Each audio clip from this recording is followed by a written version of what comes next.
As I understand, Mr. Marsalis and Howard Bankhead got stuck behind a train. So that's what happened, but we are glad that you stayed around. It should be a very informative discussion this evening. I'd like to welcome you to tonight's panel discussion on jazz history, its American history, and the future of jazz. I'll be your moderator this evening. I'm Douglas Turner, the host of the show called Return to the Source on WJAB. So maybe some of you all listen to that if you like jazz. But first of all, I'd like to thank Mr. William Smothers for making his lovely venue available for tonight's discussion. How about a round of applause for Smothers? Thank you very much. Secondly, I want to mention that even though tonight's discussion has been billed as an intellectual talk about the past, present, and future of jazz and the arts, it's my hope that it won't be that stuffy. We don't want it to be so formal and stuffy that it becomes some kind of academic endeavor, although we do want to have some standards.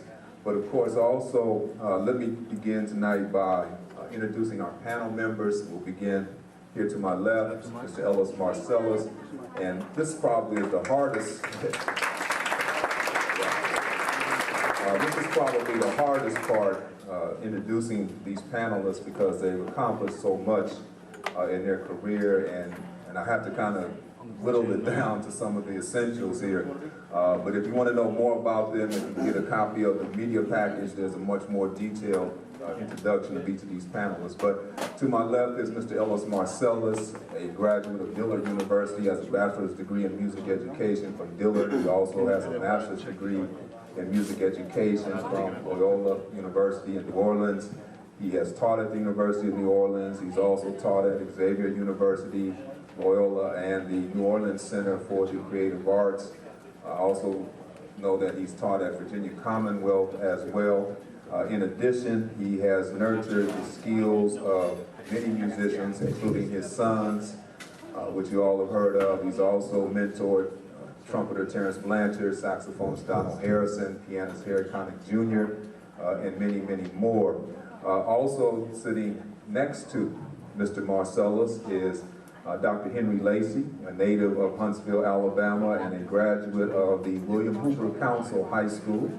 He holds a BA in English from Dillard University in New Orleans, and also an MA from the University of Iowa, and a PhD from Binghamton University in Binghamton, New York.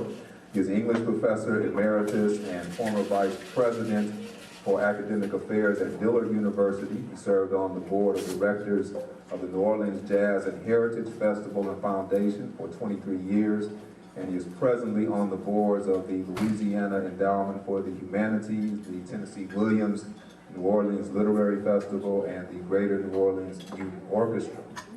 Dr. Lacey.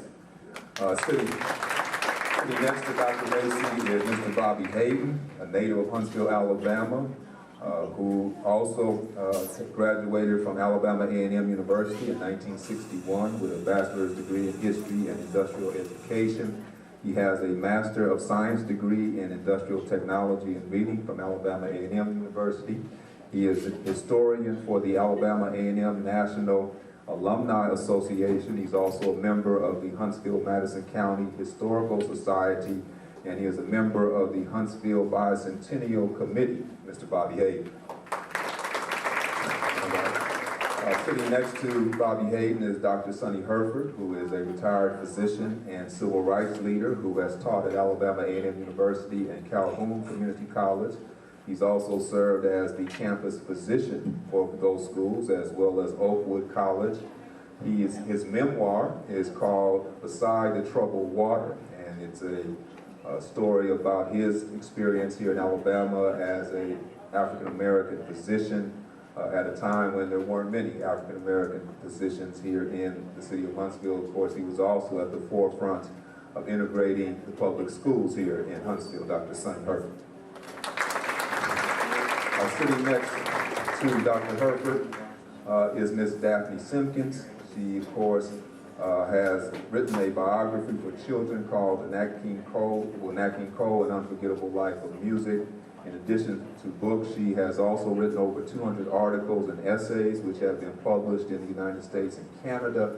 She is an active member of the Alabama Humanities Foundation Speakers Bureau. She also teaches writing as an adjunct professor for Auburn University in Montgomery. Ms. Simpkins. And to her left, our final guest is Dr. Leah Tucker. She is the current executive director of the Alabama Jazz Hall of Fame.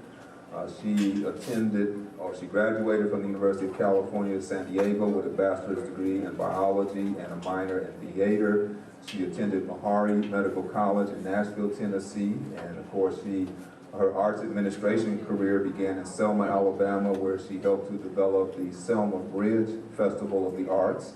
Also in Birmingham, she has served as vice president of the board for the Get Downtown Community Revitalization Project and served on the Strategic Planning Committee for the Alabama School of Fine Arts. She is a longtime jazz education advocate and developed and runs the Student Jazz Band Festival, a 3-day event that brings in 30 bands from middle school through college for a workshop and egalitarian festival where students pay homage to the greats like Duke Ellington, Count Basie, and Tommy Dorsey. Through her leadership, the Alabama Jazz Hall of Fame carries on the following projects, which include the Saturday Jazz Greats program, where free jazz classes are given to participants from age 8 to adult every Saturday. Yes, Dr. Leah Tucker. All right. Now, when we want to begin tonight's panel discussion, it's going to be broken into two parts. The first part will talk about jazz is American history, and then the second part we'll talk about the future of jazz, especially in terms of jazz education. And what I want to do is begin this first part by having each of our panelists speak for 5 minutes, right, and telling us in terms of this first topic, jazz history is American history. Speak for 5 minutes about what that means to you, if you want to use some personal experiences in terms of how you came to jazz, how it might figure in your life, but just speak on the topic of jazz history is American history. We'll begin with Mr. Marsalis.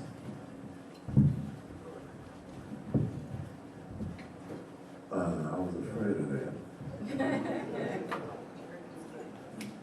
I have quite often difficulties about the topic about jazz because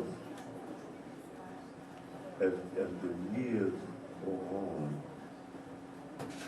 any particular definition used to describe it becomes less and less significant because from the early periods of the 1900s, when those musicians in the African American community created means by which to express themselves musically, what they played, the way they played, when and where they played was extremely limited.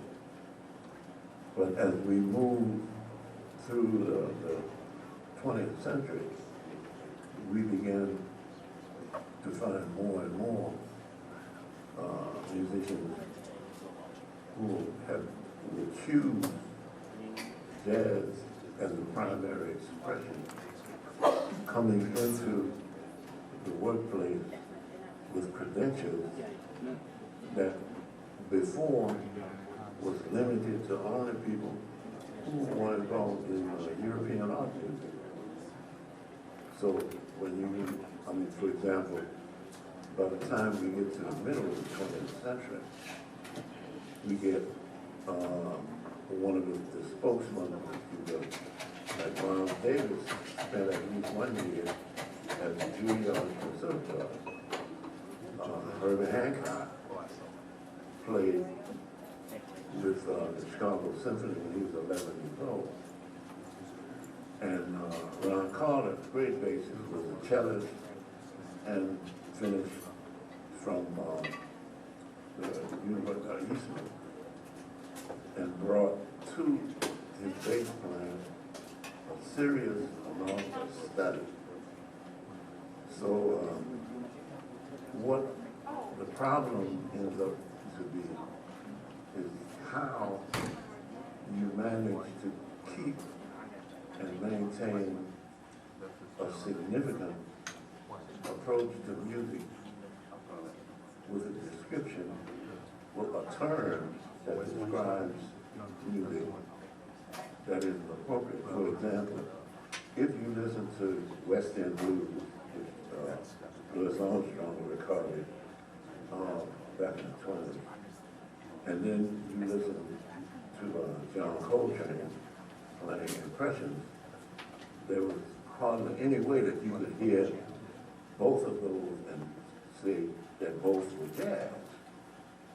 So I think where we are right now is an attempt at trying to present music from a historical perspective to younger people without being tied to the term jazz, because I think it's very difficult right now.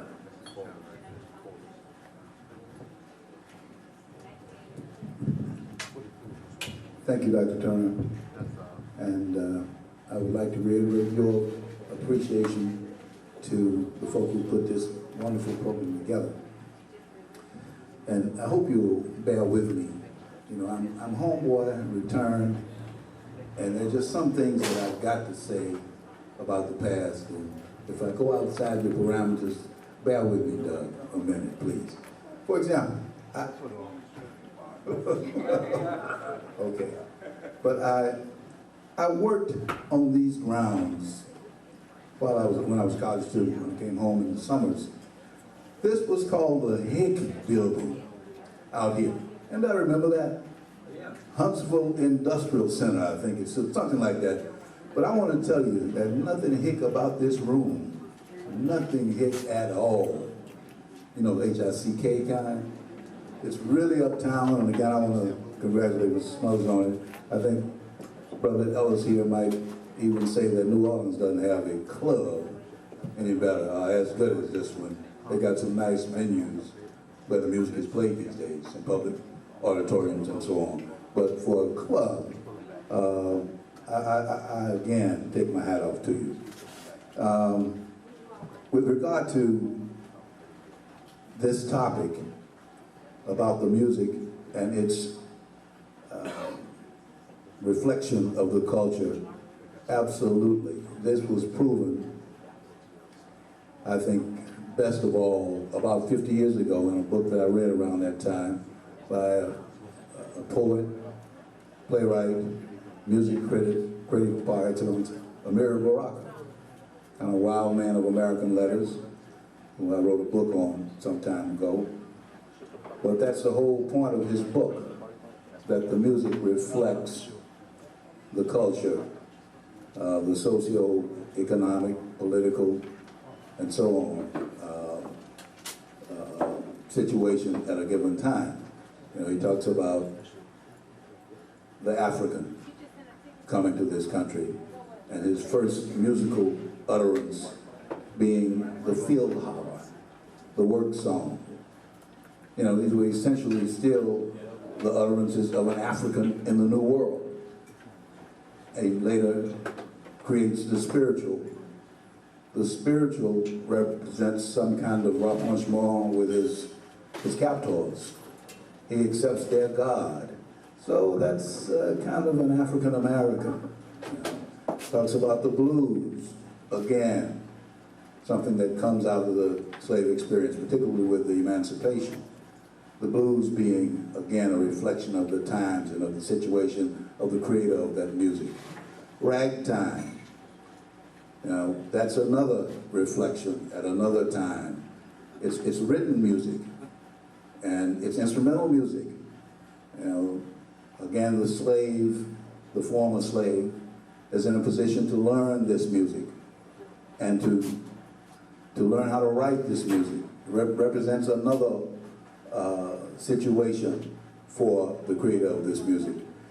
And then when young whites start getting into it, people like Bix Beiderbecke, who hear Louis Armstrong and those other folk, they can't look on Louis Armstrong and black people in the same way anymore. You know, these people must be some kind of super beings, and I want to be able to play this music in this same way. So it's growth. It's a kind of integration that's happening. The nation is changing again. Then when we look at things like the recording industry, it looks at the technology, how it impacts it. The music becomes a part of the American economy. And we can go on, and he does. And the better writers about this music have also reflected this socio-cultural emphasis. And people like Joya, who wrote a very fine book a few years back, and others. So there's no question that this is the case indeed. And again, I would like to talk about some of the ways in which my experience in this town recapitulate this movement from folk songs up to avant-garde jazz and so on. And I remember when I was a kid, street vendors riding through the streets on their horse-drawn buggies, singing their personal ditties and singing their tunes to sell their wares. You know, things like Herbie Hancock's Watermelon Man. I don't know how he captured that in Chicago, but surely those same kinds of people must plying their trade there, because he nails it. And that's what I remember in hearing that song. It recalled those folks. There were other guys who would sing little personal folk ditties. My name is Stovepipe Brown. I'll turn your damper down for your mama's biscuits brown. Stuff like that. What did that mean? I don't know. But I remember that old guy coming through the streets singing that stuff. You know, I wish I knew somebody in it. Clint Davis probably remembers the fellow I'm talking about, because he came around our neighborhood. There were guys who would come through the street doing street yodels. You know, people like, I don't know, there was a fellow named Minor. I don't know if anybody remembers Minor. But Minor could sing and yodel better than Sam Cooke, loud, going through the streets. And that was an example of a latter-day field holler. You know, of course, the churches, where we heard the quartets, of course, the great gospel choirs. I don't know if any of you know anything about the history of Union Chapel, this wonderful edifice on the hill out on Winchester here. I remember when it was a storefront church, but I had a steady diet of quartet music. The old gospel, the forerunner of the spiritual, in that church. The blues. I lived a stone's throw from the Chicken Shack, which later was called Royal Palm Cafe, and also, Bobby, we were talking, Adela's Supper Club. You know, it got a little more bourgeois through the years, you know. But we used to wait for B.B. King, Bobby Bland, Ray Charles to get off their buses to come in there. And we would stand around outside of the club to listen to them at night. And some of my heroes, even at that day, were people like Fathead Newman, you know, even more so than Ray Charles, Marcus Belgrave. People like this were my heroes. This is how I got into this music. With Bobby Bland, Joe Scott, the great arranger and composer. Again, I know I'm going over time, right? but this was the rhythm and blues movement. This was the kind of music that reflected the urban migration, you know. And I could go on and on and on. And maybe I can get some of these things in as we talk later. The other influences were Alabama A&M and Oakwood. You know, A&M has such an illustrious history. Everybody from Mr. James Wilson, who was a wonderful trumpet player, who was the second band director. You know who the first band director at A&M was? W.C. Handy. W.C. Handy. And Mr. Wilson was his successor. I had the fine fortune to take a lesson or two from him. I knew I wasn't going to be a James Wilson, so they cut that out. But anyway, I had the joy of sitting at his feet. Looking at the other end of the spectrum, the avant-garde. You know, one of the leading avant-garde players went to A&M for a short period. And who am I talking about? Sun Ra from Birmingham was an Alabama A&M student. This is where he saw the light. This is where the spacemen, he said, came, when he was in Huntsville. The spacemen came down and got him and talked to him. But that's enough for right now. I'm Bobby Hayden. I'm sitting between two of the great contributors. We are in 3 time spans. Bush worked here when the Hicks building was here. I worked next door at the Shine Board when it was the cotton mill, and they closed it over an argument of a nickel raise. The people in Massachusetts said we will close it before we give you a nickel raise to make $30 a week. But the greatest thing that happened to me in my 75 years, that my father died when I was in 3rd grade. With the death of my father, meaning my mother, a widow now with 3 children and a 6th grade education, she had to go to work.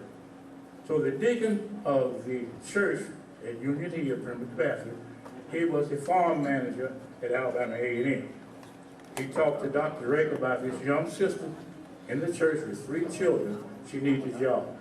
So he gave her a job in the cafeteria as a water and milk server. During that time, they served family style.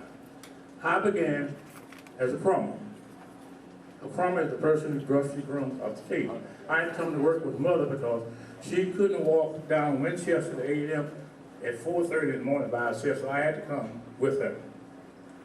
And attending these sessions, I got a chance to hear and see the greatest musician of that time, of the 20th century. Marion Anderson, Sonnie W, Lionel Hampton, Erskine Hawkins. It was part of what was known as the Lyceum feature at Alabama A&M. But they had these programs 4 times a year, and you were required to attend, they would call the road. On my greatest moment was when Marion Anderson appeared on March 13, 1954. All the ladies came out with their fur evening gowns for the afternoon. They had 4 doors.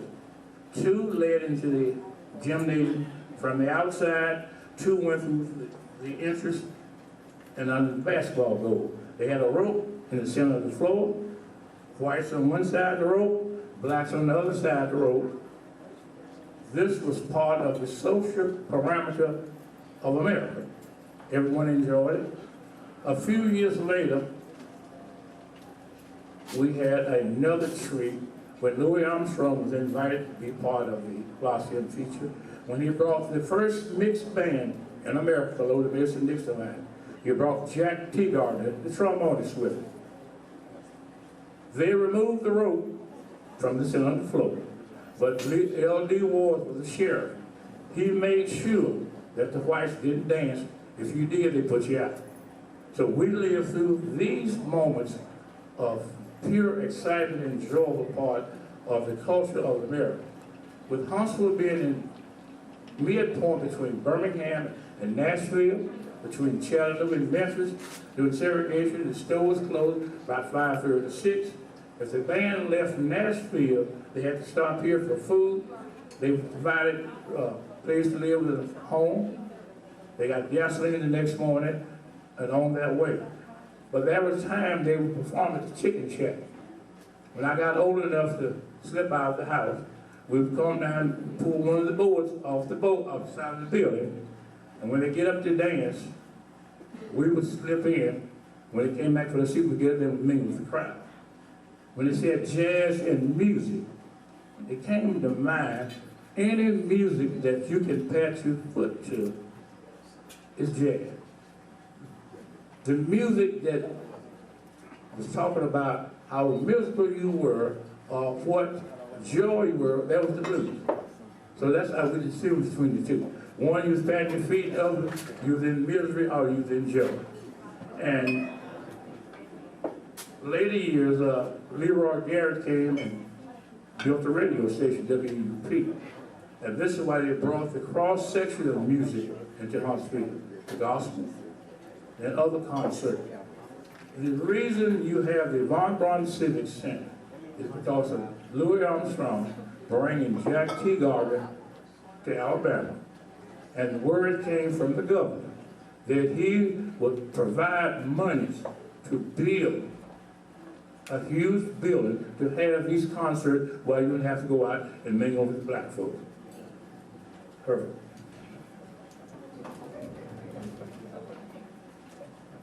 Thank you. Thank you very much, Mr. Hayden. I was by Mr. Bankhead's office twice this week, and he threw me a curve. At first, when he called me to come over to be on the roundtable discussion, he told me I'd need a prepared statement.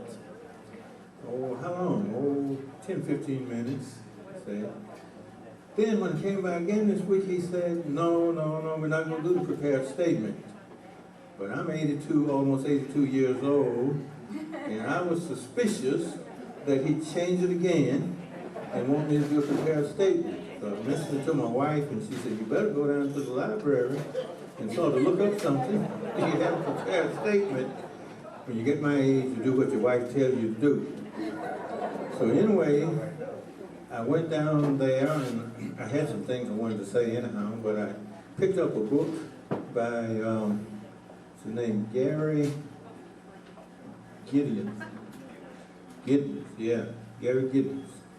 And time I opened that book, the first thing I saw on the first page was a quotation from Sidney Bechet. He said, you got to get in the sun to feel the sun. He says the same thing about music. You got to get in the music to feel the music. And I said, well, that's what I've been doing.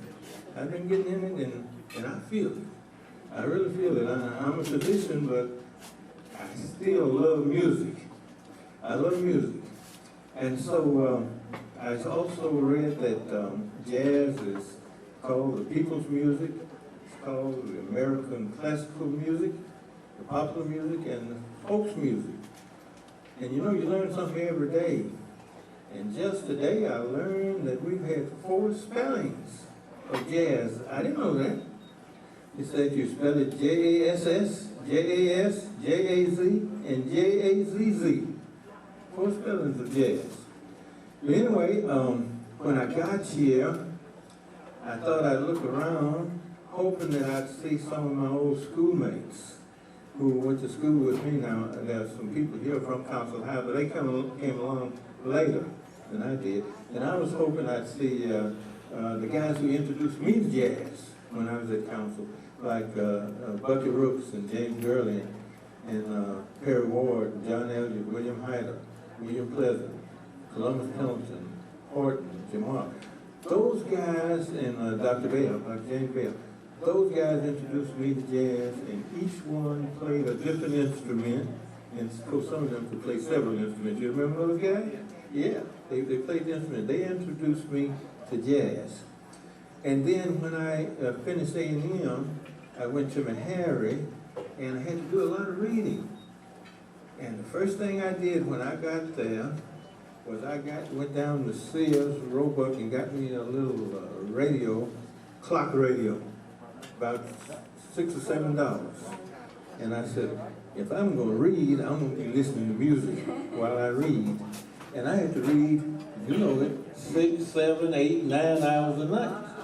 Right, I saw that you went to the era too. So anyway, I had this clock radio, and I'd listen to the jazz, mainly jazz. I listened to a lot of music. And I could read, and I found out that I could absorb more if I had some music playing quietly while I was reading. Then, now, I had not planned to mention about the prejudice side, but some other people mentioned it, so I'm going to mention it too. I was sitting there one night, and they had a program by the Arthur Murray School of Dance. It said, we're going to play 3 instrumental tunes. And anybody who calls in and identifies at least 2, they're going to get free dancing lessons for a whole year.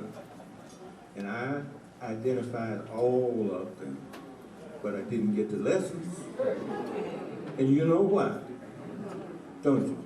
Because when I called them and told them that I was a black man. Oh, no, you can't come down and get those lessons. I hadn't planned to say that, but you guys started it. So,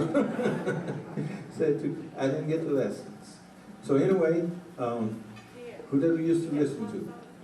Armstrong, Basie, Ellington, Charlie Parker, Woody Herman, Fats Waller, Tatum, Dizzy Gillespie, Cannonball Adderley, Herbert Hancock, Stan Getz, Oscar Peterson, Miles Davis, Thelonious Monk.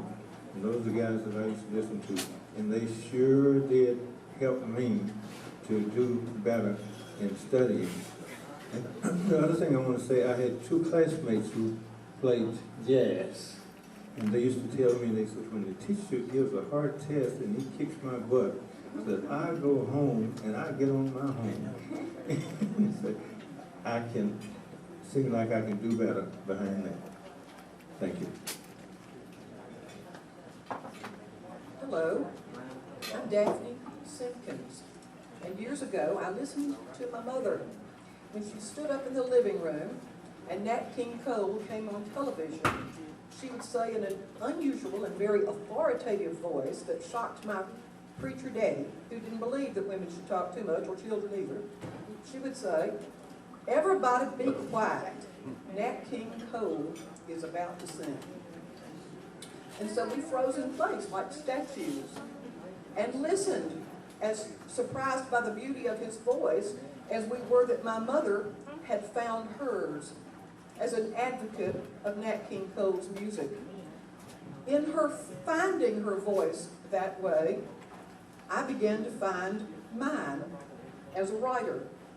And I think that while one can interpret the influence of jazz in American history in a variety of ways, one must necessarily track it back to the origins in our country of having a voice in ways with music when you legally could not have that voice in certain situations or have dance lessons. I'll teach you to dance right after this.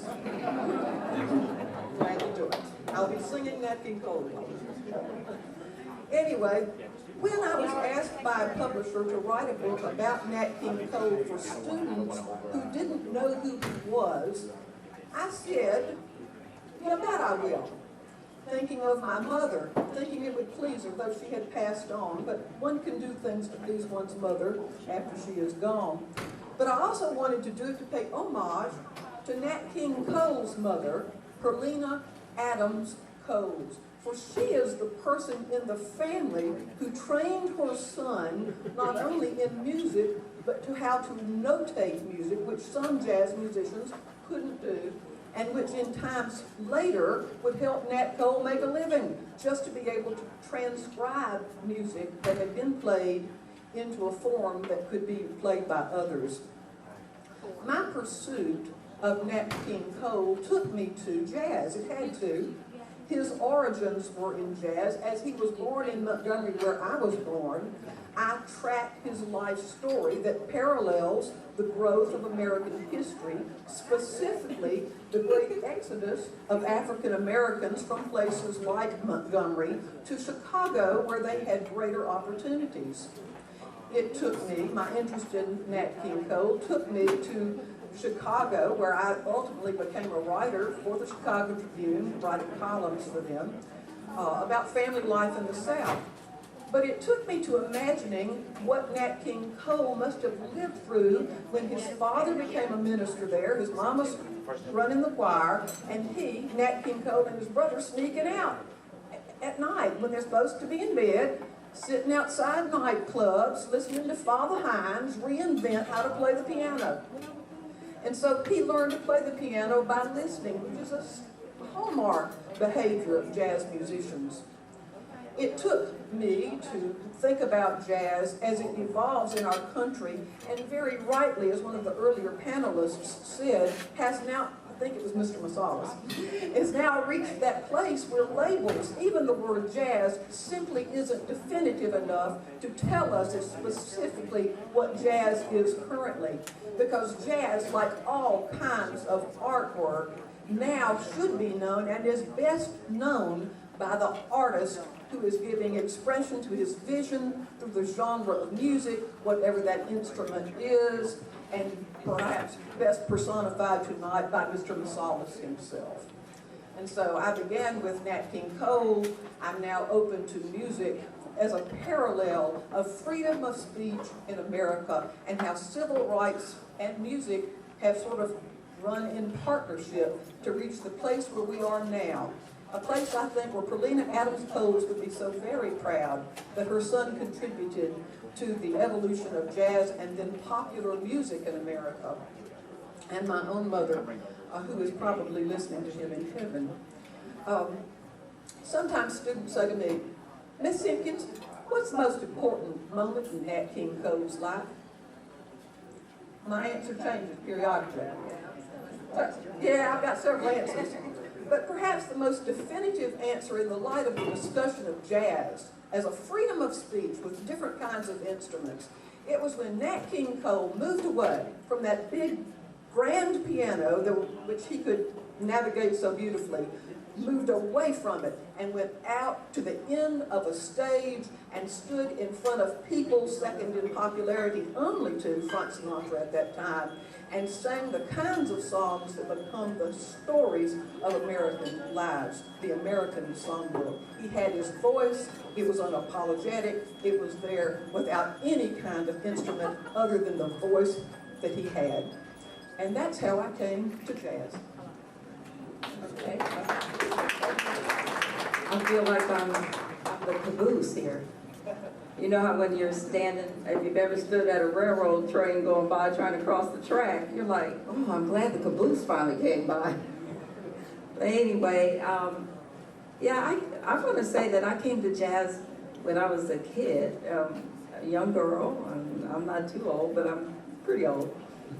I remember one night I got up and heard some music playing in my den, and I'm like, wow, what is that? And I went in there, and my dad was playing some Billie Holiday songs, you know, the old records that had the little hole in the middle. And I'm like, well, they don't have them anymore. And I'm like, wow, this is really nice. You know, I love the way it was sad, but yet it was moving. And me and him started developing a little pattern where we would sit there several nights on weekends and listen to the different artists that he had saved through the years on these old records. And I used to think, wow, I wish I could meet these people, and he would tell me about their lives and how their music started, and I always wished I could have met them and seen them perform live. But then it carried on even beyond that. When my brothers were into jazz too, and growing up in California, there were a lot of jazz clubs. And then rules weren't so strict. A teenager could sneak into a club, and they wouldn't card you in those days. So I was able to hang out at places like the Lighthouse and see Donny Hathaway and Herbie Hancock, and so we just started making that a regular weekend thing, where we would go and enjoy these fantastic jazz artists. And then later I became a physician, MD. And through my practice, I don't want to go into a sad story, but I kind of became very ill. But after I became ill, what kind of brought me back was this playing of the jazz music. And I kept thinking, wow, I got to remember those times, because jazz was something that's born in your soul. It just like penetrates you. It wants you to be a part of it. It draws you in. And that's what took me 180 degrees from being a physician back to my home of listening to the jazz music, those long nights with my dad. There were 6 of us growing up, and he would start to give us little quizzes. He would play a song and say, okay, who could name that song? Who could name that artist? What year was it made? And we were like, name that tune before name that tune even existed. But it was always jazz music. And I'm so glad to be here and be a part of this panel, because I'm learning a lot. I hear these great guys, and especially Mr. Marsalis, And he has visited our facility before, even though I wasn't there to meet him that day. And I'm just so glad that now I keep the indoctrination going. And that's why we do our free Saturday jazz classes for kids. And I see a kid who has started with us when they were 5 years old, and now they've come full circle.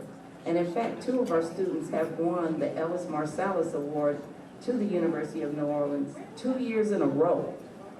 So we are churning it out. We are spreading that love of jazz, and it's because we love it. And that's why we can do it.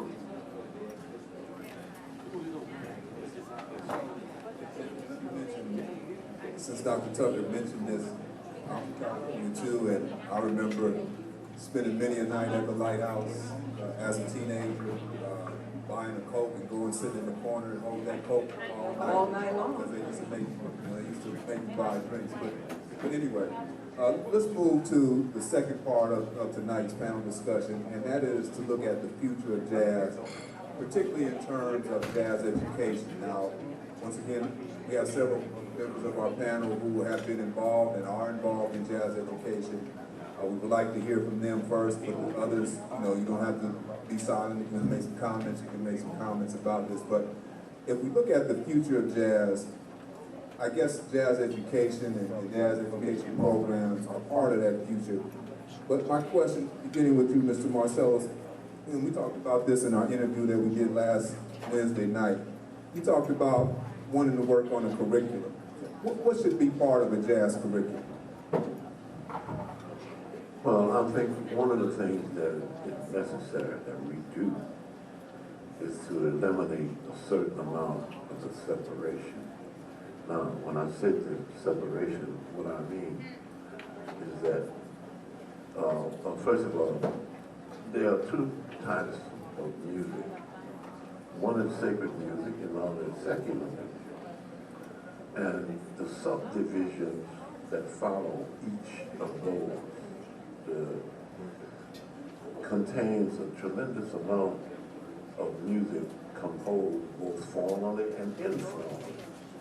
Now, for example, there's sacred music in the European tradition in which something like George Frederick Handel's Messiah, which is sacred but was never performed in any church as a part of the church service. And there are numerous composers and composers of music in which their compositions reflect the culture, but is not a part of the ritual in the church. Those pieces that we refer to as Negro spirituals, they are formal. Now, the formal simply means that the composer actually wrote it out and presented it in ways which people who had studied music formally could read it and express it in the context that the composer wrote it. Now, from a more informal standpoint of the sacred music, you find over the years people like Sister Rosetta Tharpe and numerous artists who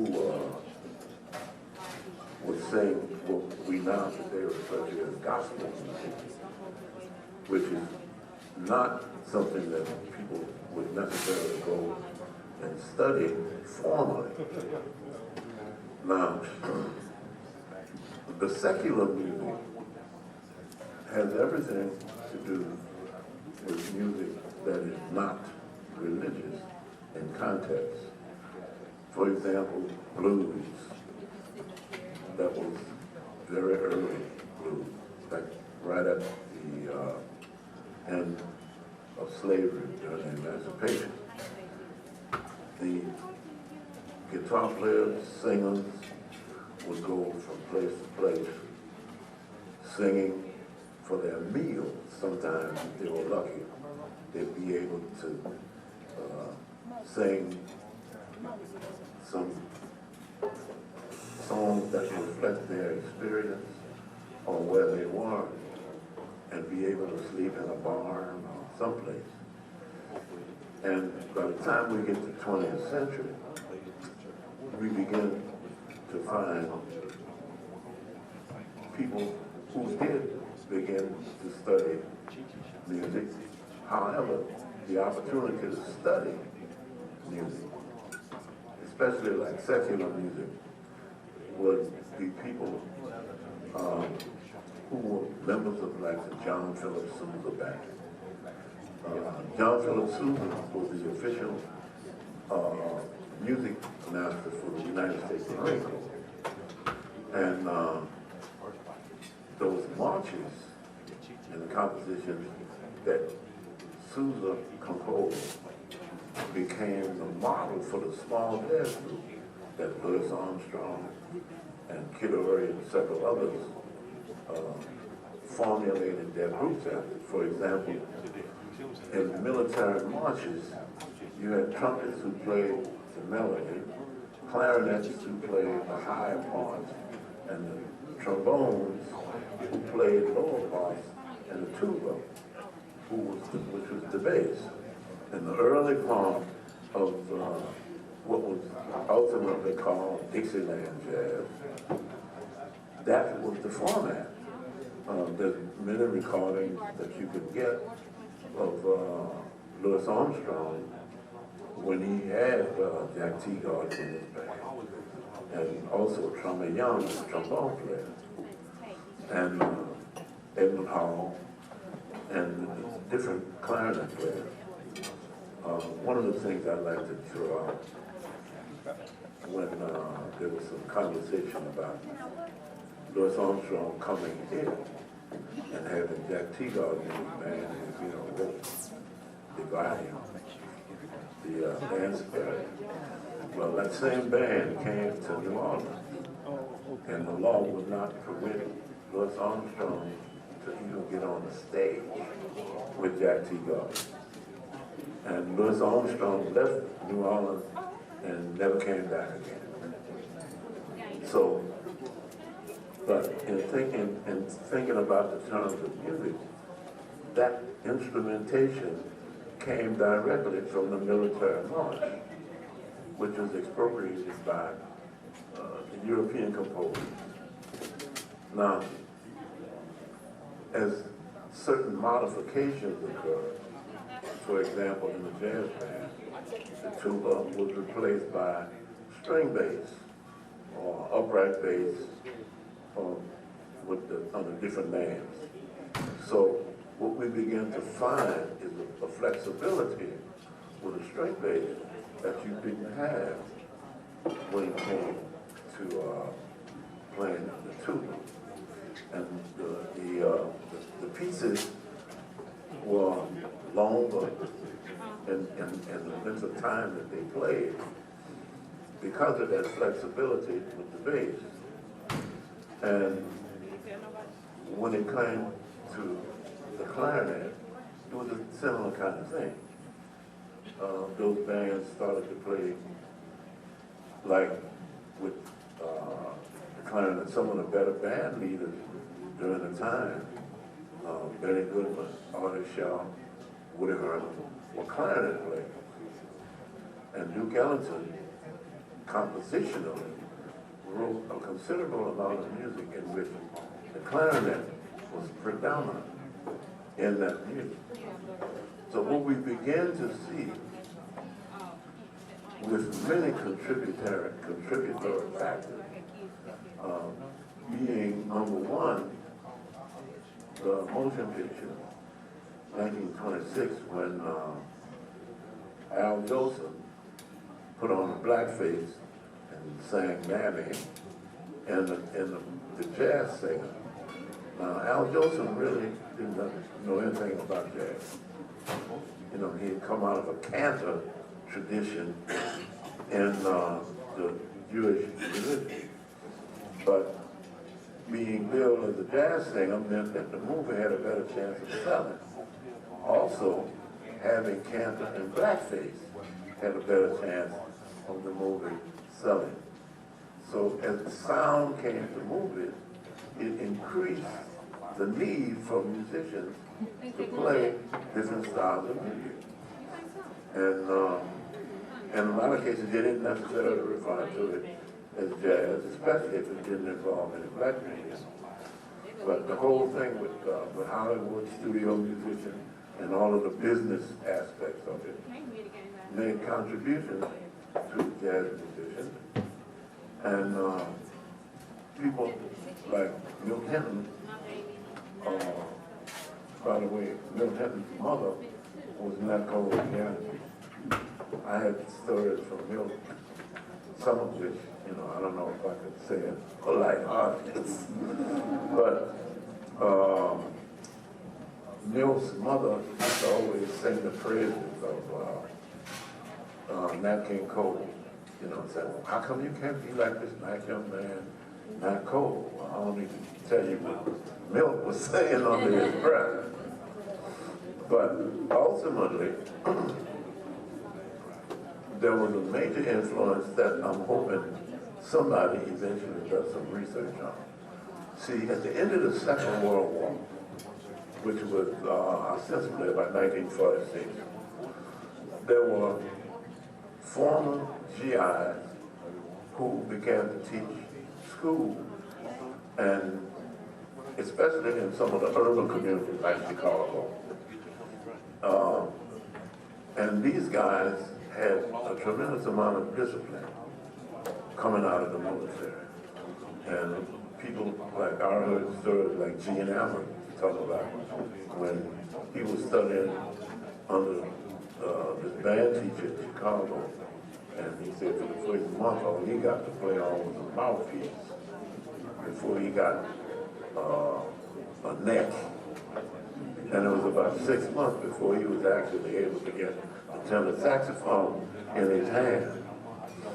And there were numerous examples of how the military provided teachers in situations that had jazz experience and was helping them to actually learn to play this music. But when we get down to it, the whole process of music education, my mind was changed totally. While at the University of New Orleans, I was asked by a fellow colleague if I would be a part of the PhD committee of a gentleman named Al Kennedy, who was working on his PhD about public school music from 1877 to the future. And his major teacher in the beginning said, well, man, you can't really research that. These PhD professors are keen on letting you know that you can't take that subject because you can't research it. Anyway, he did manage to research it. And one of the things that he felt he discovered as close as he could was that Louis Armstrong had gone to a school, or where he would say he probably went to a school near the district. Now the district was an area that featured prostitutes, pimps, and all people of all sorts of ill repute. But there was a school in that area, and Armstrong lived there, so there's a good chance that for a while he went to that school. Now, when I said it changed my mind, because it was the first time being on this PhD committee that it ever occurred to me that Louis Armstrong actually went to a school. Most of us who talked about Louis Armstrong talked about him in some band, in some nightclub, or something related to non-academic areas. Of course, Louis Armstrong subsequently would write 2 books, one of which I don't think they ever found. But when it comes down to it, I think the specifics in terms of jazz education should probably be folded into music education so that everybody studying music education is able to see the contribution that jazz made to music education in the Western Hemisphere.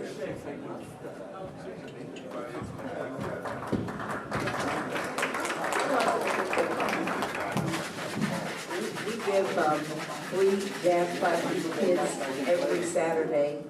And last year we had a total of about 2,000 some students who came. And you know, there's a lot of music programs in town, but ours is specifically to teach jazz.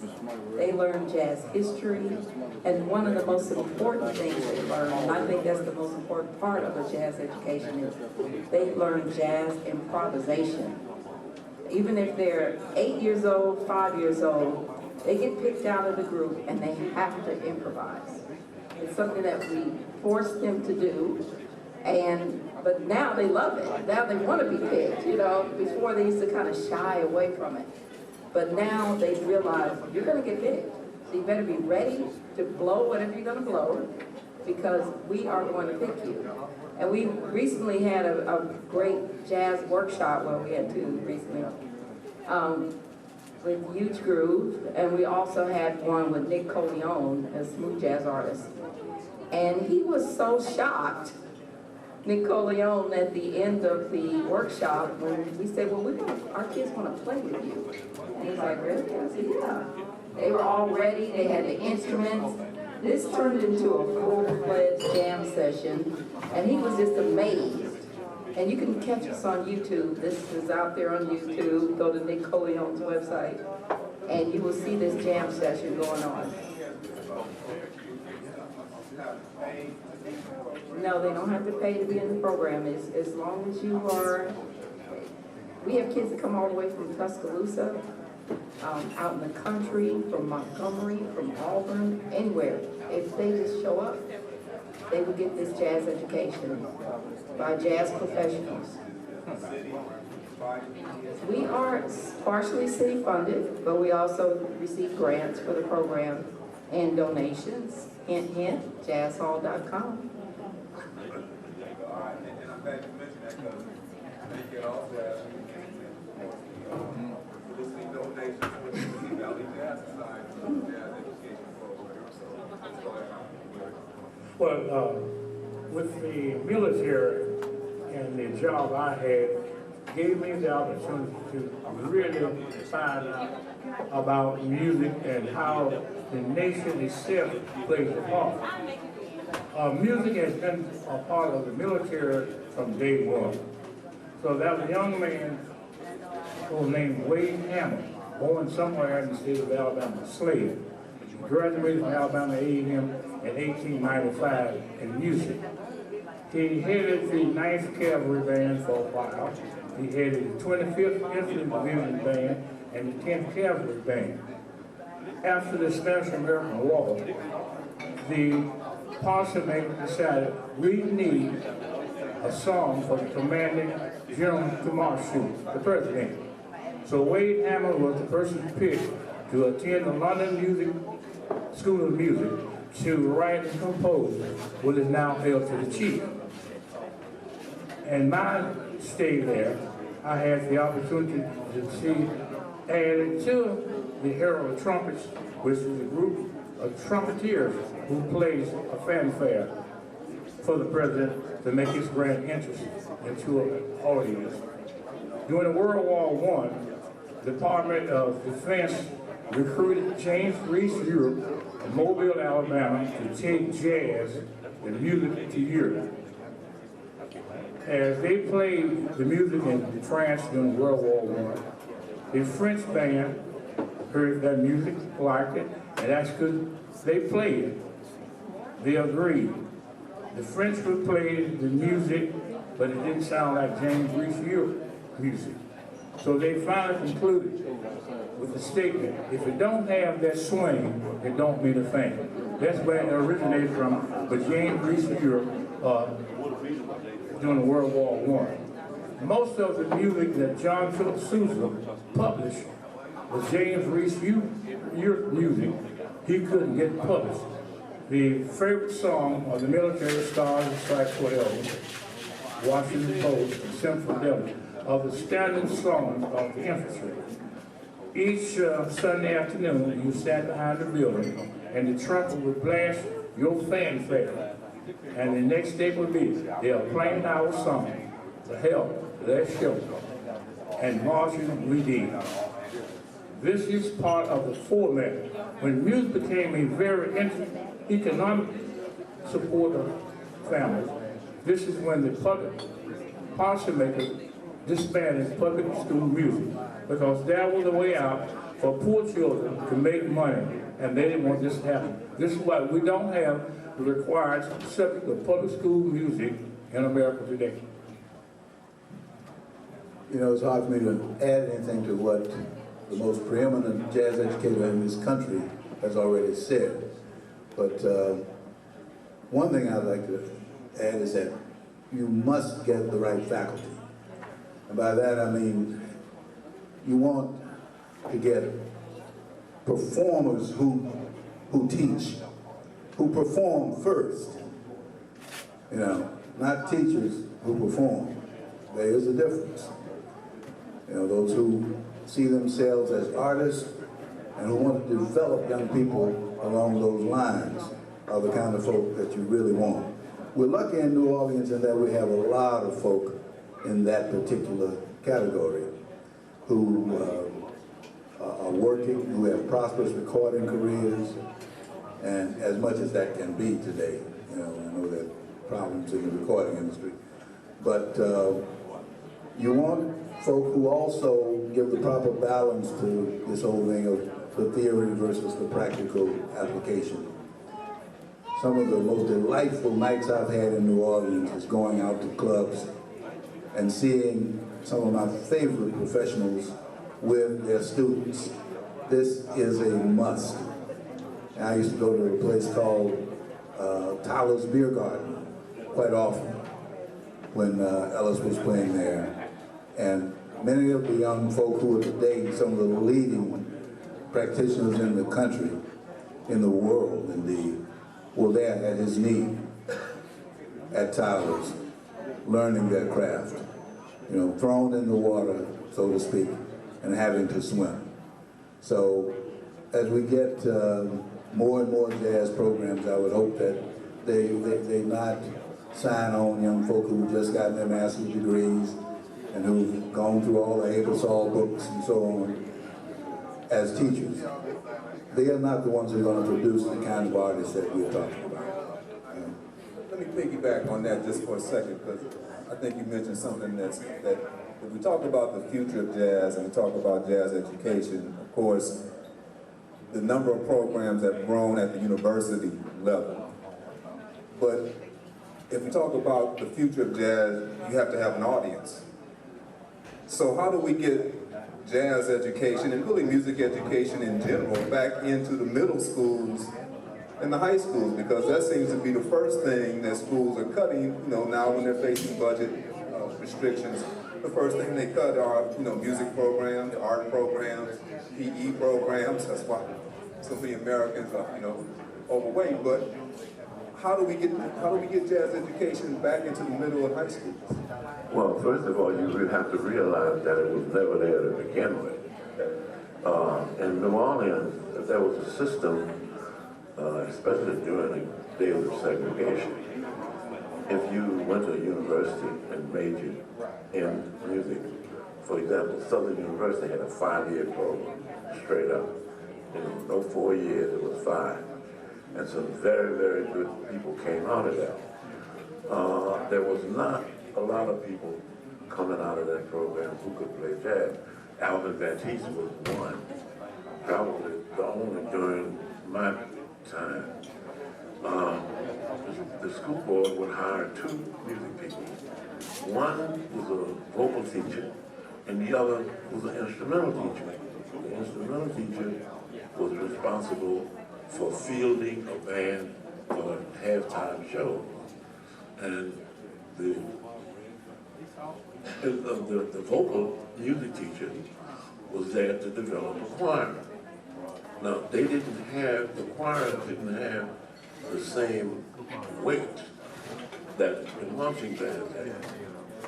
So consequently, marching bands became money-making situations, and the budget for the marching band came from the athletic department. Now, as far as what the legislature cut, that's a whole different political can of worms. In Louisiana, they just cut a bunch of things. In fact, at LSU, in order to assist the arts contingency, the athletic program donated $2 million to them.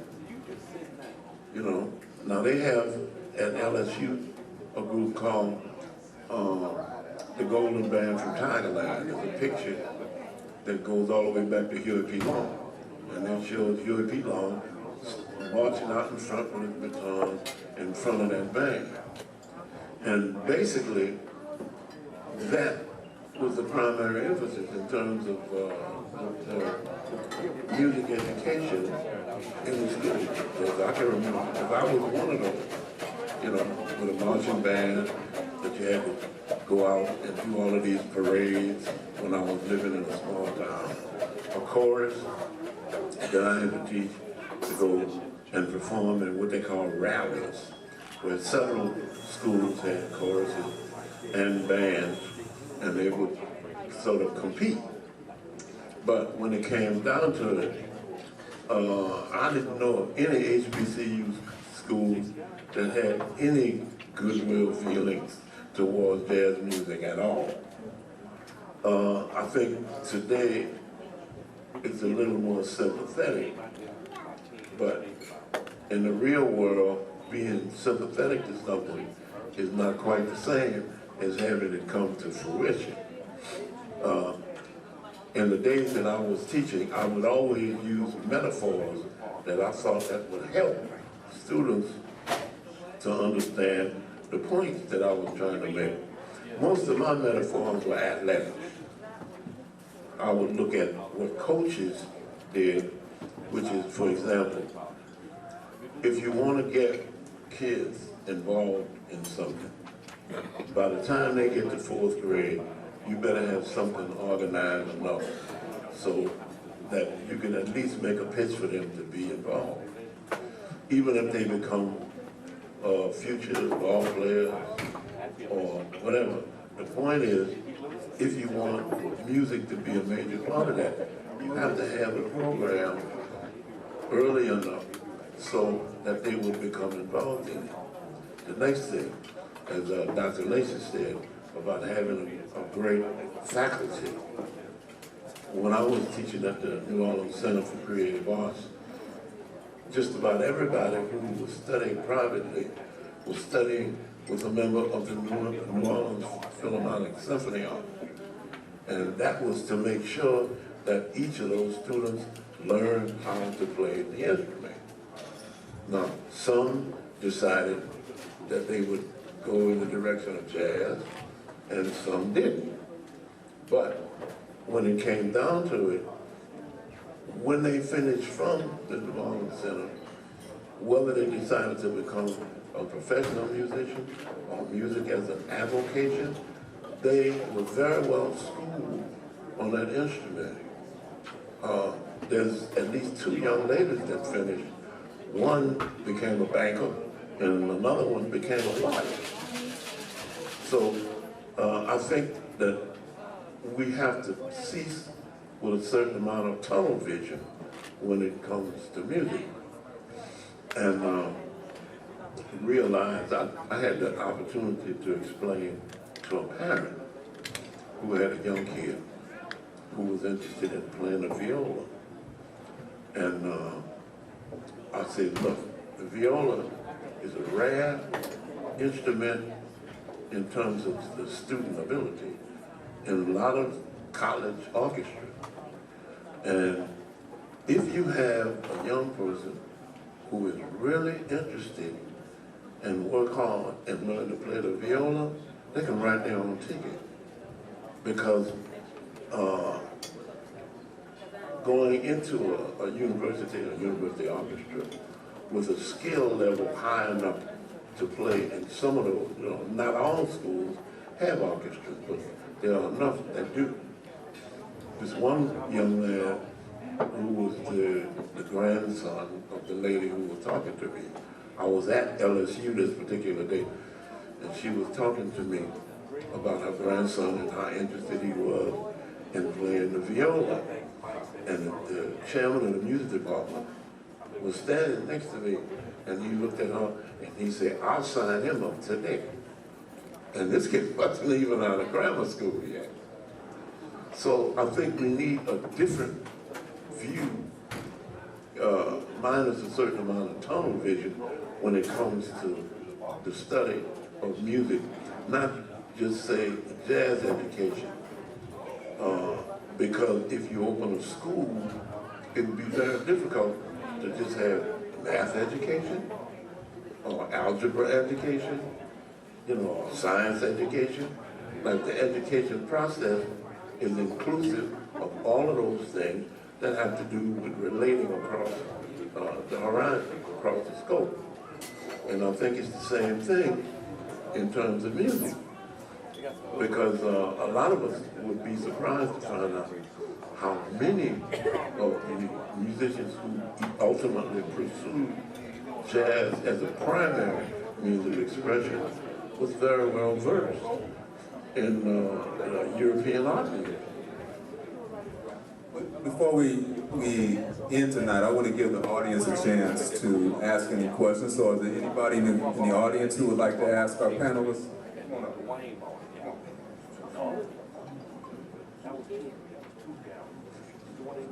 I had a question on Mr. Marsalis. You said HBCUs have historically been not friendly towards jazz music. Why do you think that is? Let's see, the question was, why did I think that HBCUs had the attitude toward the music, toward jazz music that they did have? That's a rather lengthy discussion for an answer. But primarily, as the HBCUs and the administrators were preparing young black students to find their niche in the world, especially in the South, where segregation limited what it is that you did. The very mention of jazz was verboten for most of them because they couldn't really see any practical use for jazz music. So if you came in with that, it was immediately decided that, well, look, we don't have time for that. We are only interested in serious music. I'd like to add a little something to that. I want to show you a letter I got from my president when I proposed a jazz program as vice president of academic affairs some years ago. And I think you'll see that's a corroboration of what Professor Marsalis has just said. He didn't take too kindly to that, and he let me know it. Also, if you just look at the latest, was it Jazz Is or Jazz Times magazine, the education emphasis with Jazz Times, they list all the jazz programs in the country in the back of that book. They go school by school, state by state, and boy, if there are 3 or 4 black schools listed, there are 100. There are about 100 black schools in this country, colleges, universities. So that hasn't changed a lot, unfortunately. Questions? Come on.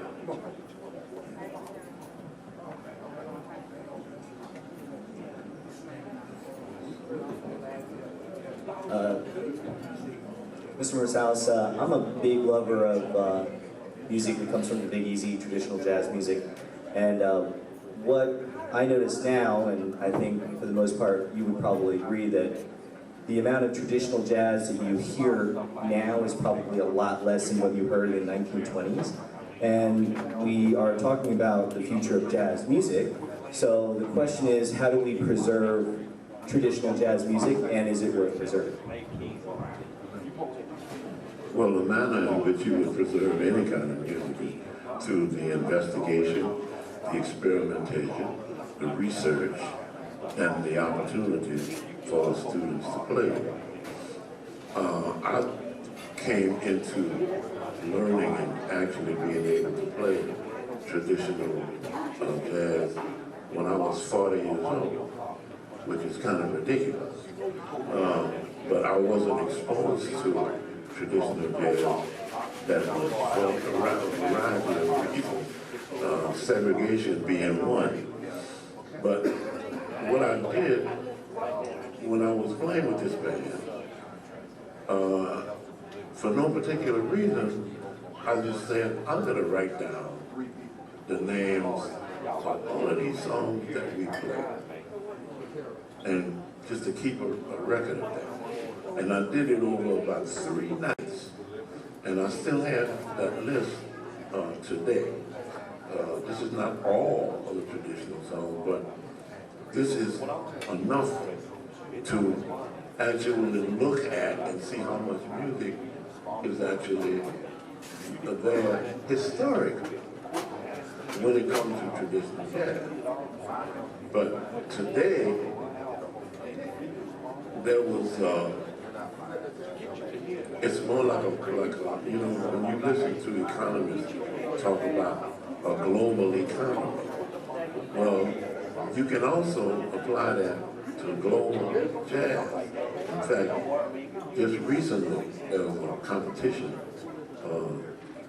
for saxophone, and one of the gentlemen who was there, who really loves and plays